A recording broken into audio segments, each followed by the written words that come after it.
오늘 주님께서 주신 말씀은 사도행전 14장 8절부터 18절까지 말씀입니다. 8절부터 18절까지 말씀을 함께 교독하도록 하겠습니다. 루스드라에 발을 쓰지 못하는 한 사람이 앉아 있는데 나면서 걷지 못하게 되어 걸어본 적이 없는 자라.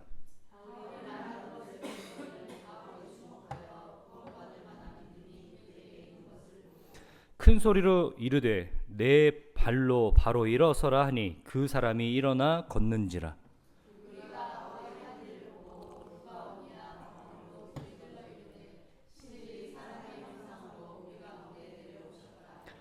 바나바는 제우스라 하고 바울은 그 중에 말하는 자이므로 헤르메스라 하더라.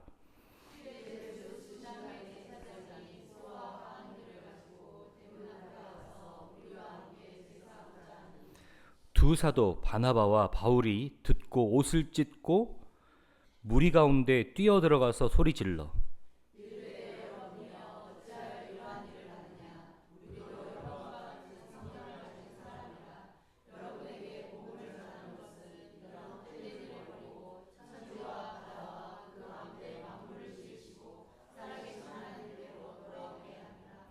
하나님이 지나간 세대에는 모든 민족으로 자기들의 길들을 가게 방임하셨으나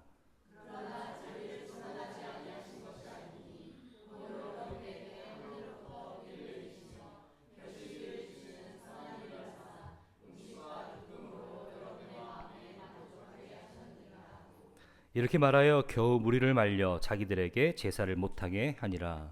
아멘. 하나님께서 주신 복된 주일에 하나님의 은혜가 여러분들과 함께 하시기를 주님의 이름으로 축원합니다. 은혜 받은 여러분들이 가정으로 돌아갔을 때 그 하나님의 은혜가 여러분의 가정에게도 함께 하기를 바랍니다. 제가 예전에 대학교 다닐 때 가장 존경하던 교수님이 계셨는데 제가 그 교수님이 외부에서 설교하시거나 세미나 하시면 항상 쫓아다니면서 모든 설교를 들었던 그런 교수님이 계십니다. 근데 그 교수님이 얼마 전에 40년의 그런 사역을 마무리하고 은퇴하시는 그런 자리에도 제가 함께 하진 못했지만 온라인으로 그 예배를 함께 드리는데 사무엘하 5장 마지막 절 하시면서 자기의 인생을 되돌아보시는 말씀을 하는데 너무나 감동에 대해서 먼저 소개를 드리기를 원합니다. 사무엘하 5장 마지막에 보면요, 다윗이 유대와 북이스라엘을 통합한 왕이 되었습니다. 그러자 그 다윗의 세력이 강해질 것을 견지하여 주변 나라들이 다윗을 공격하기 시작하는데 블레셋이 다윗과 르바임에서 전투를 벌이는 장면이 그 사무엘하 5장 마지막 절에 나옵니다. 그런데 그 블레셋과 싸우는 장면에서 다윗은 굉장히 특이한 모습을 보이는데 뭐냐면 싸우러 갈까요 하나님? 내가 그들과 싸울까요? 싸우러 올라갈까요? 이 모든 것들을 하나님께 묻게 됩니다. 다윗이 그랬던 이유는 뭐냐면 자기의 전쟁 가운데 하나님께서 그와 함께 하기를 원하시기 때문에 그러셨어요. 그랬습니다. 두 번이나 그렇게 묻고 두 번째 물었을 때 하나님께서 뭐라고 말씀하시냐면 상수리 나무인가요? 나뭇가에 숨어 있어라.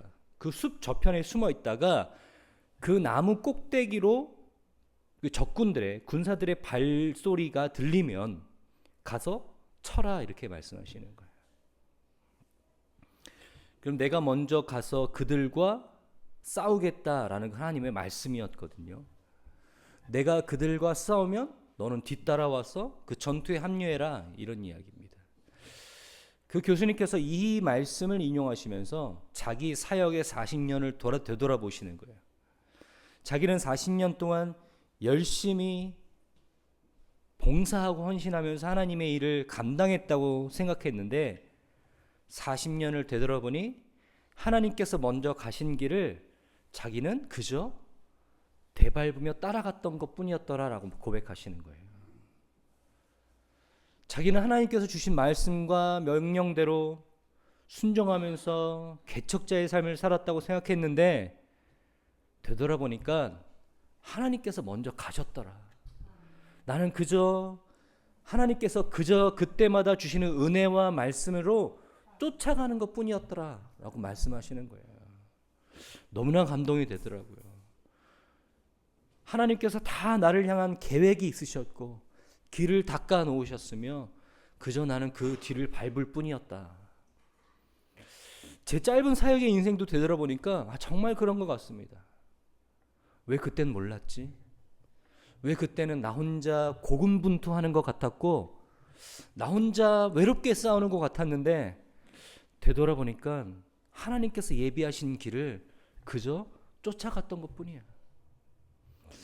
여러분들도 이 은혜라는 돋보기를 통해서 여러분의 삶을 좀 되돌아보시겠습니까? 어떤 것들이 보일까요? 그전엔 보이지 않았던 것들이 보이는 하나님의 은혜가 있기를 바랍니다. 오늘 이 은혜라는 돋보기 이 제목을 통해서 우리가 말씀을 나눌 텐데요. 오늘 이야기의 흐름은 이렇습니다.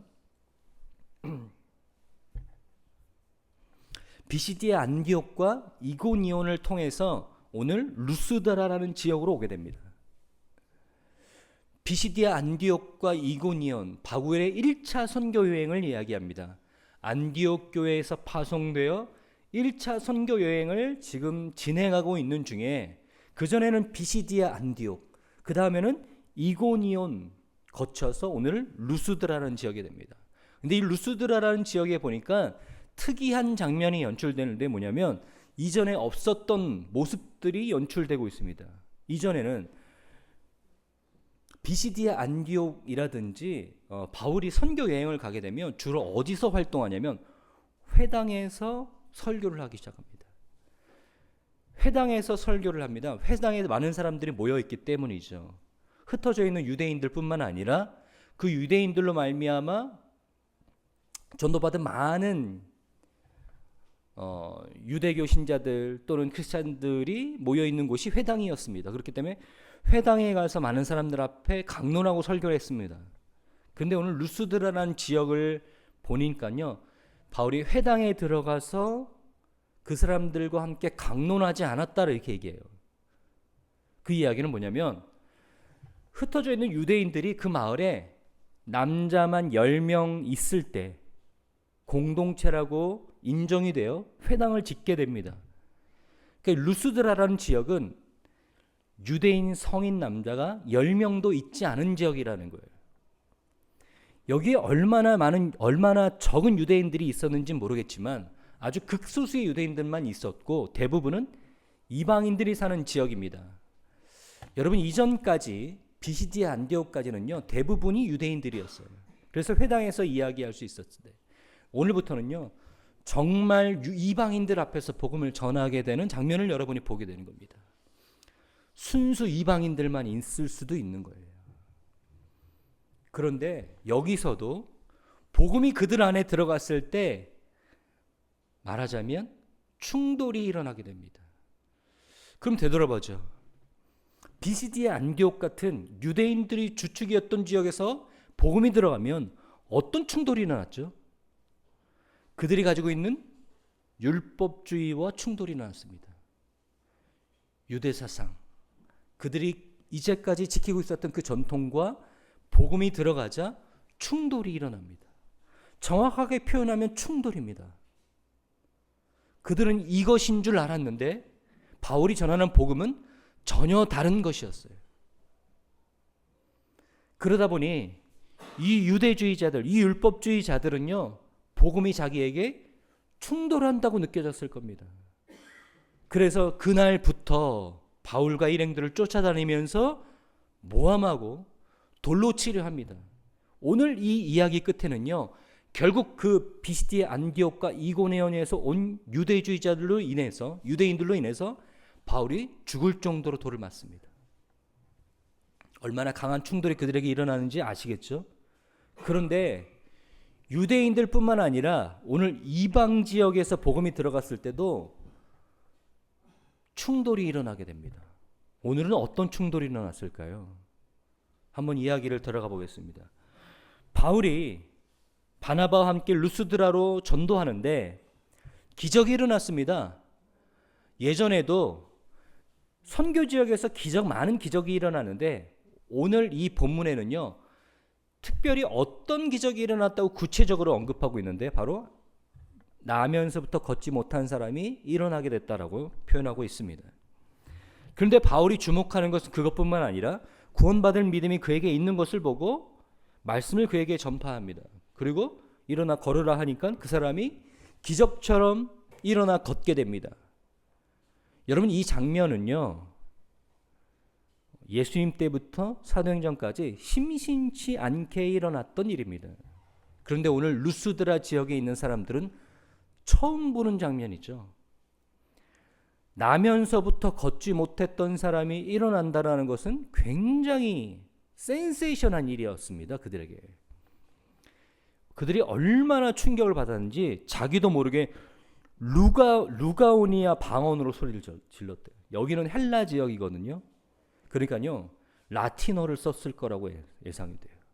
그런데 자기 예전 출신 그 방언이 갑자기 튀어나오는 거예요. 루가오니아 방언이 튀어나오는 거예요. 너무 놀란 거예요. 뭐 방어할 기세도 없이 그냥 놀래버렸습니다. 그런데 그 놀란 다음에 이 사람들이 하는 모습이 뭐냐면요, 바나바를 제우스라고 하고 바울을 헤르메스라고 하면서 그들 앞에서 제사를 드리려고 하는 겁니다. 여러분, 이 장면이 좀 이상하지 않습니까? 왜 이렇게 할까, 이 사람들? 제우스랑 헤르메스는 또 왜 나오는 거예요? 저는 여기서 궁금한 건 안디옥을 지나면서요, 이 성경에 보면 재밌는 표현이 있는데 바나바와 바울 이랬다가 안디옥 지나면서 바울과 바나바 이름의 순서가 바뀌거든요. 그러니까 선교의 주도권이 바나바에서 바울로 바뀌어요. 근데 지금 오늘 보니까 이 사람들이 바나바를 제우스라고 하고 바울을 헤르메스라고 합니다. 여러분 그리스 로마 신화 좀 아시면 아시겠지만 제우스의 아들이 헤르메스예요. 그러니까 제우스가 시키는 일들을 전령처럼 하는 일들을 전령처럼 했던 게 헤르메스입니다. 근데 왜 바울이 제우스가 아니고 헤르메스죠? 아마 신약학자들이요, 바울이 외모가 굉장히 볼품 없었대요. 키도 작고 못생겼다 그래요. 그리고 바나바는 상대적으로 좀 훤칠하고 좀 잘생겼다 그래요. 바울은 말을 잘했기 때문에 그 사람들 앞에서 설교하는 걸 바울이 했겠죠. 그러니까 이 바나바의 일을 바울이 전령처럼 하고 있다고 생각했을 거예요. 아마도 외모적으로 볼품없는 이 바울보다는 바나바가 더 눈에 띄었겠죠. 제가 예전에 그런 얘기를 들었어요. 뭐 전도를 했는데 목사님 설교 좀 들어보라고 해서 전도를 했는데 뭐 전도사님이 뭐 아이돌처럼 생겼다고 뭐 그렇게 감상평을 하고 돌아가시더라고요. 아니, 지금 이런 일이 벌어지고 있는 거예요. 지금 전도사님 보고 제우스라고 그러고 저보고 지금 헤르메스라고 하는 거예요. 지금 이런 웃지 못할 일들이 벌어지는데 이게 왜 이 사람들이 이렇게 하는 거죠? 보니까요, 이 사람들이 루가오니아 방언으로 얘기를 했단 말이에요. 루가오니아 지역에는 보면요, 이런 전설이 내려오는데 예전에 루가오니아 지역에 제우스와 헤르메스가 사람의 모습으로 변신해서 마을을 방문합니다. 근데 그 마을을 방문하면서 돌아다니면서 허름한 옷차림을 입고 돌아다니면서 자기를 좀 도와달라고 한단 말이에요. 그런데 대부분의 집들이 그를 문전박대합니다. 마지막에 어떤 노인 부부가 살고 있는 집에 도착했을 때 그 노인은 자기도 부족하지만 그 허름해 보이는 그 두 사람을 아주 굉장히 지극히 정성으로 대접했다고 합니다. 그리고 나서 얼마 후에 제우스와 헤르메스가 돌아가서 나머지 자기를 문전박대했던 집을요, 홍수로 다 쓸어버립니다. 그리고 그 노부부의 집을 굉장한 축복을 내려줬어요. 이런 전설이 루가오니아 지역에 있었습니다. 그러니까 이 사람들은요, 지금 언제 또 제우스와 헤르메스가 올지 몰라. 그러면 어떻게 해야 돼요? 만약에 그러면 어떻게 해야 돼요?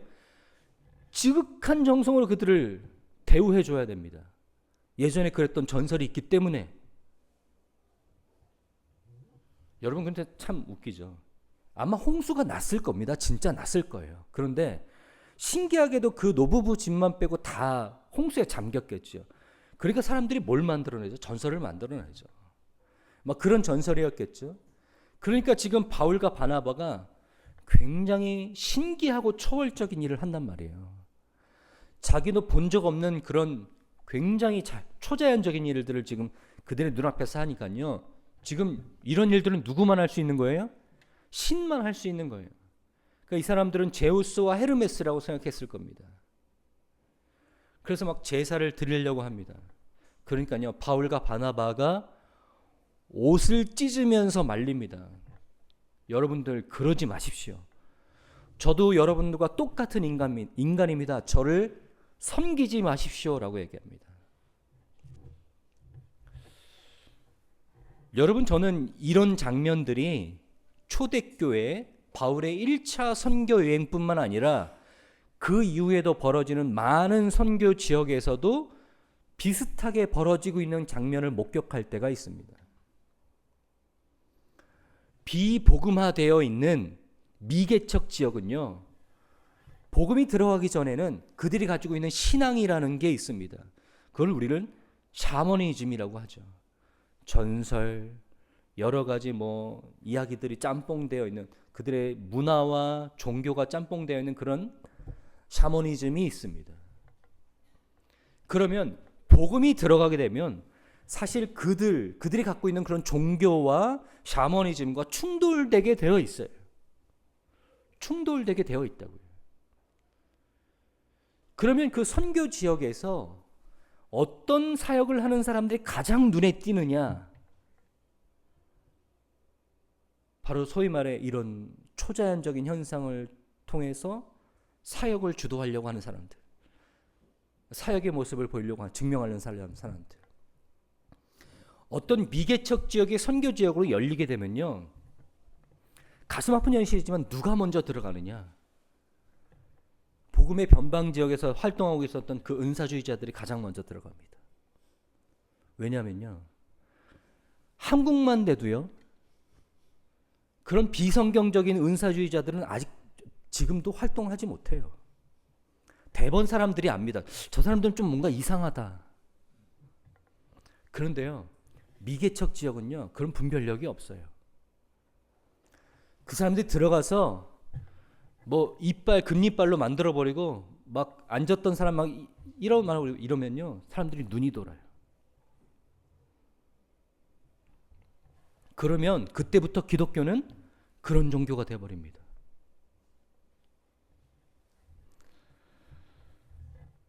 여러분, 그런 모습들을 종종 보게 될 때 저는 참 안타까운 건 그런 현상보다 아무도 바울처럼 옷을 찢지 않는다라는 거예요.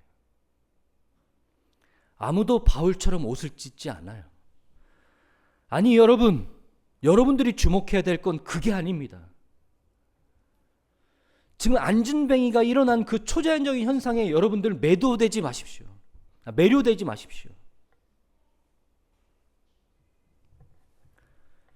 지금 저희가 여러분들에게 전하는 이 복음, 이 하나님의 말씀, 그 말씀을 통해서 하나님께로 돌아와야 됩니다. 성경에 뭐라고 표현했습니까? 이런 헛된 일을 버리십시오.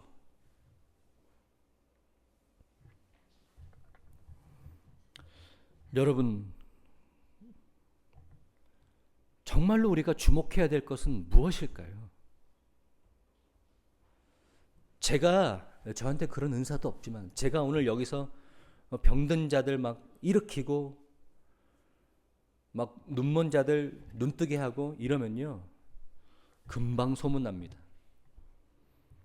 여기 이 자리 미어 터져서 이 건물 밖으로 제2성전, 3성전 지어야 될지도 모릅니다. 그러면 어떻게 하죠? 대부분 더 많은 사람들이 모일 수 있는 장소와 더 화려한 옷을 입고, 옷을 찢기는커녕 더 화려한 옷을 입고 나타나서 사람들 앞에서 손을 흔들고 수건을 흔들어대면서 기정을 행합니다. 여러분, 그게 오늘 바울의 모습과 많이 다릅니다.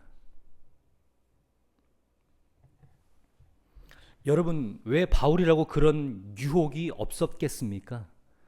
기억하시죠? 비시디아 안디옥에서는요, 쫓겨나오듯이 나왔습니다. 발에 티끌을 떨어버리고 나왔어요. 오늘 루스드라까지 나오는 이 경로가요, 대략 50km가 됩니다. 지금은 50km 아무것도 아닌데, 이 바울의 일행은 도보로, 육로로만 50km를 걸어왔어요. 지치고 배고프고. 이고니온에서도 돌로 맞아 죽을 뻔한 걸 도망치듯이 나왔어요. 어디에서도 환영받지 못하고 어디에서도 대접받지 못했습니다. 그런데 이 루스드라 지역에서 안진뱅이 일으키니까요, 사람들이 자기를 신이라 하고 섬기려고 합니다. 그러면 여러분 어떻게 하시겠습니까? 저라면 어떻게 할까요? 저라면요, 제가 한 건 아닌데 저한테 그런 능력이 좀 있어요. 그러니까 오늘 좀 우리가 한번 집회를 좀 계획해 볼까요? 일단 좀 호텔도 잡아주시고 좋은 식사도 좀 준비해 주시고, 그러면 말은 하나님이 하셨는데 대접은 다 누가 받고 있어요? 제가 받고 있겠죠. 근데 바울은 전혀 그렇게 하지 않아요.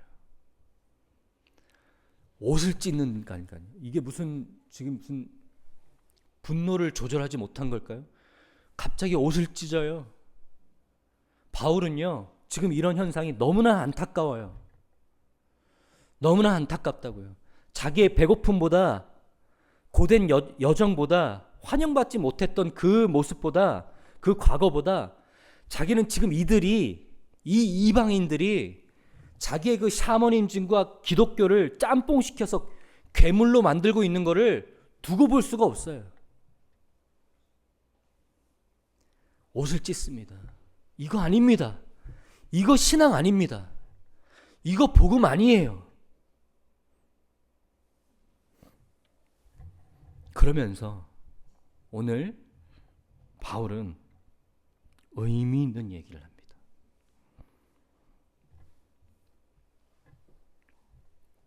17절 함께 보도록 하겠습니다. 같이 읽겠습니다. 시작.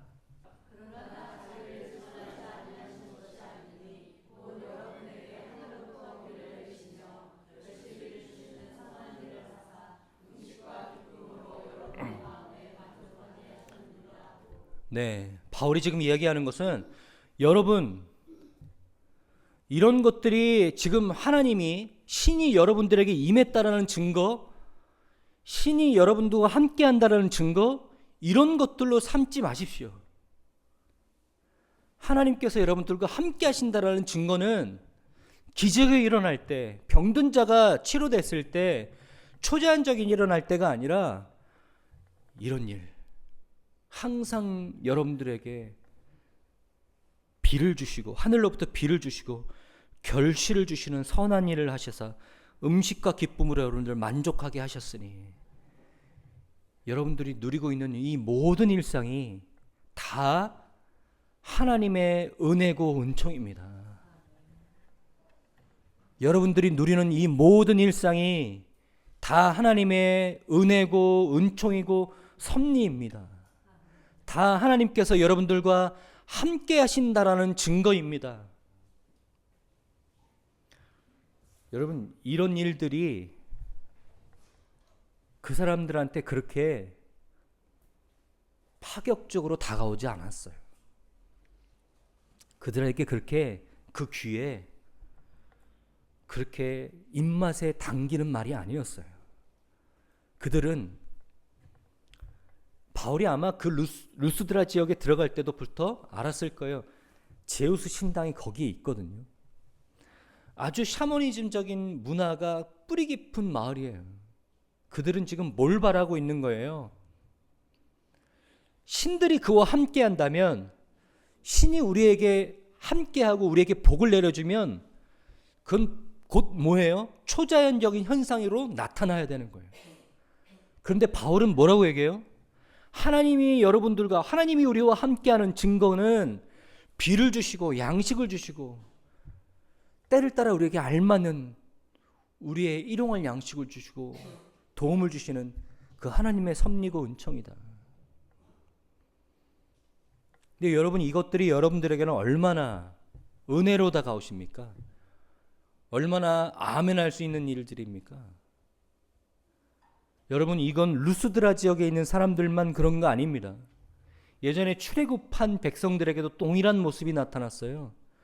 여러분, 출애굽한 사건이 얼마나 그들에게 중요한 핵심 역사인 줄 아시잖아요. 출애굽했다라는 것은 굉장한 일입니다. 400년 동안이나 누가 자기를 구원합니까? 이집트의 노예의 신분을 어떻게 해서 벗어날 수 있어요? 노예가 노예의 신분을 스스로 벗어날 수 있습니까? 그냥 그때부터 이스라엘은요, 꼼짝없이 그냥 이집트의 속국이 되는 거예요. 그런데 모세로 말미암아 하나님께서 그들을 꺼내셨어요. 엄청난 사건이에요. 꺼내자마자 그들은 뭘 겪죠? 홍해 바다를 건너게 됩니다. 그런데 그들한테 이 목마름이라는 문제가 닥쳐옵니다. 우리 출애굽기 17장 한번 보겠습니다. 17장 1절부터 6절을요, 읽진 않겠지만 보시면 이렇습니다. 신광야를 떠나서 어떻게 르비딤의 장막을 쳤는데요, 물이 없게 됩니다. 사람들이 이 분노를요, 이 아론과 모세에게 막 쏟아내기 시작하는 거예요. 모세가 하나님 앞에 토로합니다. 하나님, 저 이제 돌맞게 생겼습니다. 저들이 분노해서 저 이제 돌맞게 됐어요. 어떻게 합니까? 하나님께서 네가 이집트에서 가져나온 그 지팡이, 나일강에서 썼던 그 지팡이를 반석 위에 치라라고 말씀하세요. 반석 위에 치니까요, 물이 나옵니다. 그래서 그 백성들이 해갈하게 되는데요. 마지막 7절 한번 보겠습니다. 같이 읽겠습니다. 시작. 그가 그곳 이름을 마사,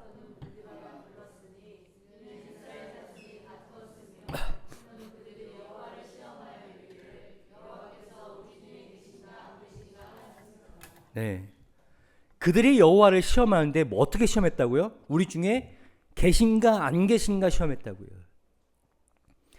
그들한테 위기가 찾아오자, 목마름이라는 문제가 찾아오자 하나님 우리 가운데 안 계셔, 이렇게 돼버리는 거예요.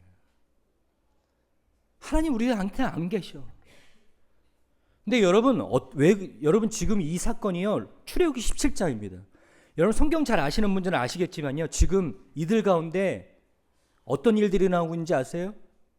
홍해 바다를 건너고 나서 구름기둥과 불기둥과 만나 메추라기가요, 그들의 광야의 여정 가운데 함께하고 있어요. 광야에서는 그들은 아무것도 먹을 게 없는데 하나님께서 만나와 메추라기를 그들에게 때에 맞춰서 알맞은 정도로 하나님께서 계속 그들에게 제공하고 계세요. 광야는요, 사람이 살 수 없습니다. 뜨거운 햇살과 낮은 기온 때문에요. 밤이 되는. 그런 하나님께서 구름기둥과 불기둥으로 그들과 함께하고 계세요. 그들을 보호하고 계세요. 그들의 평상, 그들의 일상을요, 하나님께서 그들의 생존을 돕고 계세요.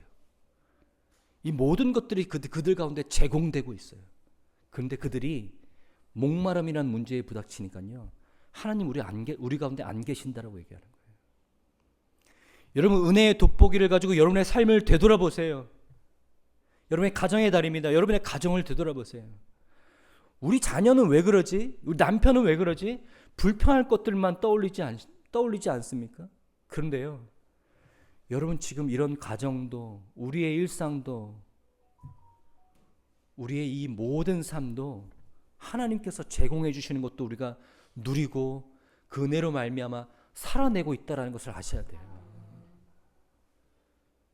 이 모든 것들이 하나님의 은혜와 하나님의 섭리와 하나님의 손길, 하나님께서 우리를 보호하시기 때문에 우리가 살아내고 있다라는 거예요. 여러분, 그 은혜와 그 은혜를 감사와 영광으로 하나님께 충분히 올려드리고 계십니까? 여러분, 단지 내 삶의 기적이 언제 끊겼지? 이 소위 말해 이 간증거리 있잖아요. 간증거리. 남들 앞에 얘기했을 때 사람들이 좀 입이 떡 벌어질 만한 그런 일들이 언제 끊겼지? 이 추억팔이 하면서 그 이야기만 계속 되풀이하고 언젠가 찾아올 내 인생의 또 다른 기적, 이거 생각하고 계십니까? 여러분, 하나님께서 여러분들과 함께 하시고 여러분들에게 은혜 내려주셨다는 것을 어떤 병치유 사건, 기적적인 사건, 초월적인 사건으로 자꾸 해석하실 거예요. 하나님과 여러분 이미 함께하고 하나님의 섭리 가운데서 하나님의 은혜 가운데 여러분들이 살고 계신다라는 것을 은혜의 돋보기로 발견하실 수 있는 여러분 되시길 바랍니다. 여러분 주변에 있는 형제 자매님들, 특히 여러분 주변에 있는 가족들 한번 보시겠어요? 여러분, 이런 우리 형제, 가족, 남편, 자녀들, 그가 건강하게 살 수 있는 것, 그가 무사히 오늘도 예배하는 자리에 나와서 비록 졸거나 딴짓하더라도 하나님께 예배하는 자리에 있는 것, 하나님의 은혜고 하나님의 도우심이고 하나님의 손길입니다. 여러분 지금 누리고 있는 이 모든 것들에 하나님께 감사하실 수 있는 여러분 신앙 되시길 바랍니다. 이 모든 것들 다 하나님께서 날마다 때에 맞춰서 여러분의 필요에 의해서 하나님께서 주신 하나님의 은혜입니다. 여러분 그런 은혜를 감사와 영광으로 충분히 하나님께 올려드릴 수 있는 그런 5월 한 달이 되시기를 주님의 이름으로 축원합니다.